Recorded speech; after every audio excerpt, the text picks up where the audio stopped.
दोस्तों, पाकिस्तान और अफगानिस्तान के बीच में एक भयंकर जंग जो है वो छिड़ने को तैयार है। तैयब अर्दोगान और शहबाज शरीफ जब इनकी मुलाकात बाकू के अंदर होती है, बाकू अजरबैजान की कैपिटल है, और वहां पर इनकी मुलाकात हुई तो इन्होंने डिसाइड किया कि हम लोग अफगानिस्तान के अंदर जो टीटीपी है इसको पूरी तरीके से तबाह कर देंगे, खत्म कर देंगे।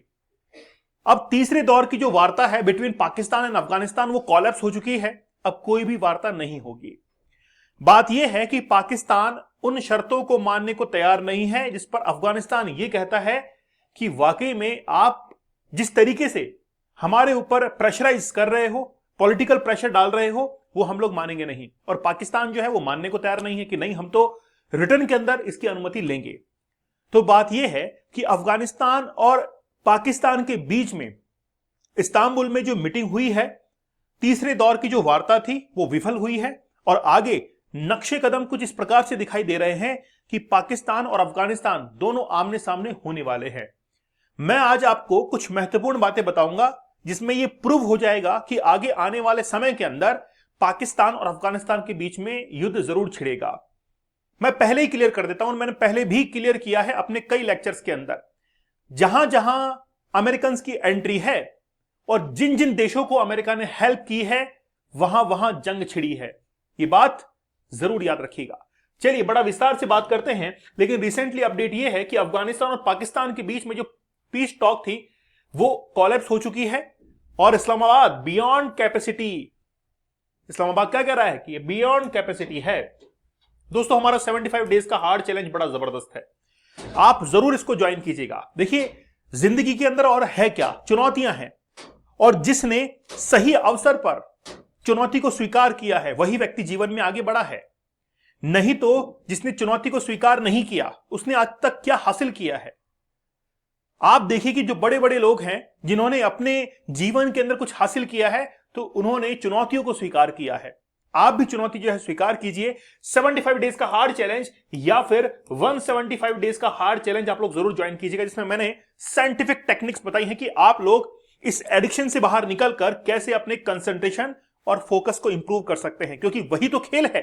अगर आज आप चैट जीपीटी से पूछोगे कि भारत का भविष्य, भारत के युवा कैसे खराब हो सकते हैं, तो पहला ही आंसर मिलेगा कि डिस्ट्रैक्शन के कारण वो जो है आगे आने वाले समय के अंदर कुछ अच्छा नहीं कर पाएंगे। और वो डिस्ट्रैक्शन कहां से मिल रहा है?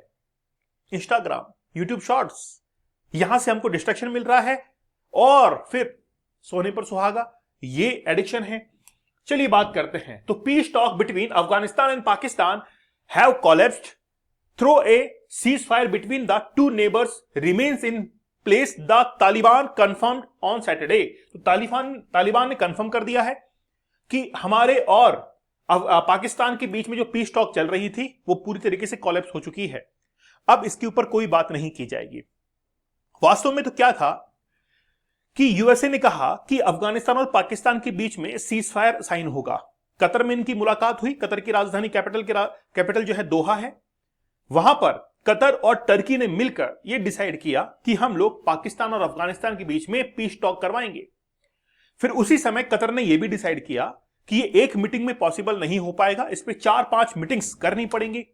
तो उस पर दोहा के अंदर अफगानिस्तान और पाकिस्तान दोनों राजी हो गए कि हां, हम लोग जो है वो बातचीत करेंगे। फिर डिसाइड किया गया कि हम लोग आगे इस्तांबुल के अंदर मिलेंगे और इस्तांबुल में मिलकर ये पीस टॉक जो है वो कंडक्ट करवाएंगे। तो दूसरे दौर की वार्ता जो थी वो भी विफल हो गई। अब रिसेंटली जो है थर्ड स्टेज पर, थर्ड लेवल पर ये पीस टॉक पहुंची थी, लेकिन फिर से वापस से विफल हो चुकी है। अब बात देखिए क्या है, बड़ी साधारण बात है कि तालिबान स्पोक्स पर्सन जो है उन्होंने ये कहा है कि नेगोशिएशंस ब्रोक डाउन बिकॉज, कारण जो है बताया है कि Islamabad demanded that Kabul take a responsibility for Pakistan internal security. आप मुझे बताइए कि आपके घर के अंदर कुछ चल रहा है, उसकी जिम्मेदारी कोई दूसरा व्यक्ति कैसे ले सकता है? पाकिस्तान ये कहता है कि पाकिस्तान के अंदर जो कुछ भी चल रहा है उसकी जिम्मेदारी अफगानिस्तान ले। और यही नहीं, पाकिस्तान ने यह भी कहा कि टीटीपी अगर पाकिस्तान के ऊपर हमला करती है तो उसके हमलों को रोकने के लिए अफगानिस्तान लिखित के अंदर ऑन रिटर्न जो है लिख के दे कि हम लोग टीटीपी को खत्म करने का प्रयास करेंगे और उसको खत्म करने में पाकिस्तान का साथ देंगे। अफगानिस्तान ने साफ कह दिया, पगला गए हो क्या? अफगानिस्तान ने साफ कहा कि पगला गए हो क्या, टीटीपी को हमने पहले भी कभी शरण नहीं दी थी, टीटीपी को पहले भी हमने कभी एग्रेसिवली जो है सपोर्ट नहीं किया है, हम क्यों पाकिस्तान के खिलाफ उसको खड़ा करेंगे। तो हम तो पहले भी सपोर्ट नहीं करते थे और आगे भी सपोर्ट नहीं करेंगे, लेकिन हम लोग ये लिखित में नहीं दे सकते हैं ऑन रिटर्न कि हम लोग टीटीपी को खत्म करेंगे, तुम्हारा मामला है तुम संभालो, और पाकिस्तान की इंटरनल सिक्योरिटी तुमसे नहीं संभल रही है तो छोड़ दो देश। शहबाज शरीफ जो कि पाकिस्तान के प्रधानमंत्री बने हुए हैं, आसिम मुनीर जो कि चीफ से एयर मार्शल, चीफ से फील्ड मार्शल जो है वो बन चुका है, तो फिर उसकी क्या जिम्मेदारी है। तो अफगानिस्तान ने साफ तौर पर जो है वो इनकार कर दिया कि हमारी कैपेसिटी के बियॉन्ड है, हम इसको नहीं कर पाएंगे, हमको माफ करना। अफगानिस्तान ने यह भी कहा इंडिया को कि अफगानिस्तान की जो धरती है इसका इस्तेमाल भारत के खिलाफ कभी नहीं होगा। आमिर खान मुत्तकी जो कि तालिबान के विदेश मंत्री हैं, उन्होंने रिसेंटली भारत के विजिट पर यह क्लियर कर दिया था कि कभी भी अफगानिस्तान की धरती का इस्तेमाल भारत के दुश्मनों के लिए नहीं होगा। ये जैसे ही बात कही गई सबसे ज्यादा मिर्ची लगी पाकिस्तान को, लेकिन उससे भी ज्यादा मिर्ची जो लगी वो किसको लगी, यूएसए को, क्योंकि यूएसए अफगानिस्तान का इस्तेमाल कर रहा था, मतलब करना चाह रहा था किसके खिलाफ, भारत के खिलाफ। जो बगराम एयरपोर्ट अफगानिस्तान के अंदर है उसको अमेरिका इसलिए लेना चाह रहा था ताकि वो चाइना पर, रशिया पर, इंडिया पर नजर रख सके, और पाकिस्तान जो है वहां पर पहुंचकर इजीली जो है भारत के ऊपर भी अटैक कर सके। ऐसे कई सारे जो प्रयास है वो लगाए जा रहे थे, लेकिन अफगानिस्तान ने साफ इनकार कर दिया कि हम जो है अफगानिस्तान का इस्तेमाल इस तरीके से नहीं होने देंगे। रही कहीं कसर जो है वो इस मीटिंग के अंदर हुई, जिस समय टर्की के जो प्रेसिडेंट है तैयब अर्दोगान और शहबाज शरीफ की मुलाकात होती है अजरबैजान की कैपिटल बाकू के अंदर, और वहां पर ये दोनों मिलकर डिसाइड करते हैं कि आखिरकार क्या करना है। तो अगर किसी व्यक्ति से जो कि नेगेटिव मेंटेलिटी के साथ में हो उससे पूछेंगे कि क्या करना है, तो वो तो हमेशा नेगेटिव इंप्लीकेशंस के बारे में ही हमेशा अपनी एडवाइस करेगा कि ठीक है कर दो अटैक, है ना, नेताजी तुम संघर्ष करो, हम तुम्हारे साथ हैं।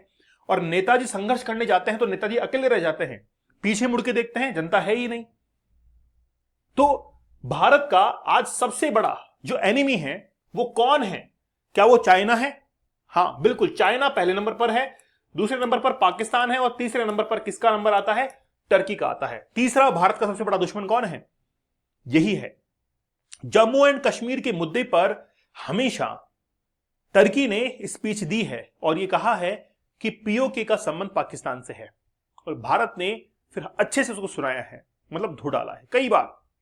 तो बात यह है कि तैयब अर्दोगान जिस तरीके से एग्रेसिवली आज पाकिस्तान का साथ दे रहे हैं, अब देखिए टर्की जो है नाटो का मेंबर है।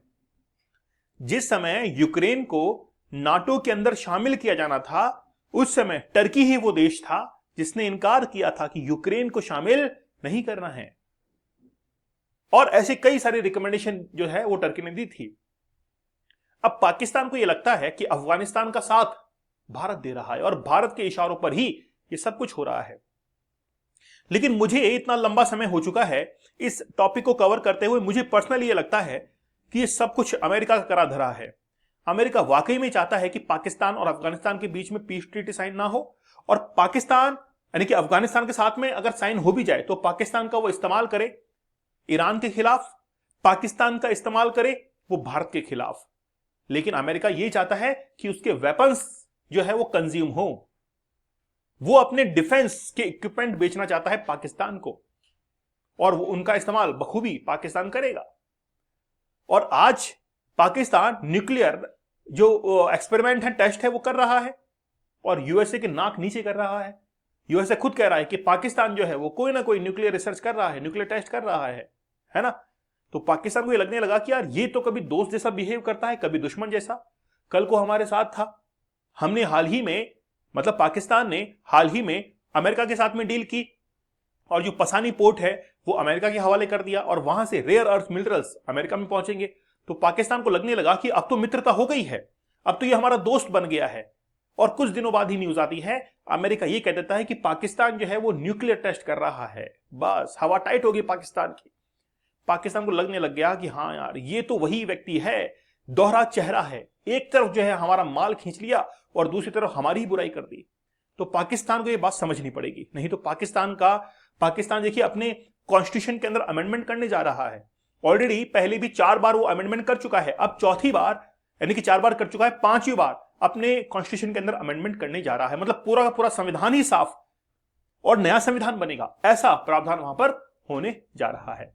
खैर, पाकिस्तान का संभाले, हम अपनी संभालते हैं। तो आप लोग डीप वर्क इस कोर्स को जरूर ज्वाइन कीजिएगा। Elon Musk, Bill Gates, Ratan Tata, mark Zuckerberg, ऐसे बहुत सारे लोग हैं जिन्होंने कुछ टेक्निक्स का इस्तेमाल किया और अपने जीवन में आगे निकले। उन्हीं टेक्निक्स को मैंने बताया है ताकि आप लोग भी अपने जीवन के अंदर आगे निकल सको, ताकि आपके अंदर कंसंट्रेशन और फोकस आ सके। साथ ही में 75 डेज का हार्ड चैलेंज या फिर 175 डेज का हार्ड चैलेंज आप लोग ज्वाइन कर सकते हैं। टेलीग्राम पर मुझे जरूर ज्वाइन कर लीजिएगा। तो मिलते हैं आप लोगों से अगले सेशन के अंदर, तब तक धन्यवाद, थैंक यू, जय हिंद।